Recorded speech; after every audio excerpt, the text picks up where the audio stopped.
কাবা ঘরের একজন কালো ইমাম আছে, নাম ইমাম আল কালবানি। উনি লন্ডনে একটা ইন্টারভিউতে বলেছেন, আমার মায়ের বদ্দুয়া আমাকে কাবা ঘরের ইমাম বানিয়েছে। লন্ডনে একটা কনফারেন্সে উনি ইন্টারভিউ দিচ্ছিলেন। ওনাকে বলা হলো, কাবার সব ইমাম সাদা ইমাম, আপনি কালো মানুষ, কেমনি ইমাম হইলেন? উনি বললেন, আমার মায়ের বদ্দুয়া আজকে আমাকে কাবা ঘরের ইমাম বানিয়েছে।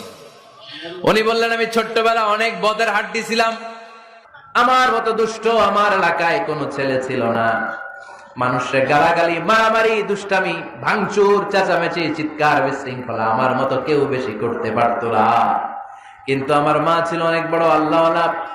আমার মা জানতেন আল্লাহর কাছে দোয়া করার কত বড় পাওয়া। আমার মা যখন আমার উপর রেগে যেতেন, আমার মা জানতেন রাগের মাথায় বদদোয়া দিলে বদদোয়া কবুল হয়ে যাবে। এজন্য যখনই আমি বেশি দুষ্টামি শুরু করে দিতাম, আমার মা রেগে আমারে বদদোয়া দিয়ে বলতেন, আল্লাহ তোরে হেদায়েত দেখ, আল্লাহ তোরে কাবা ঘরের ইমাম বানায়া দে।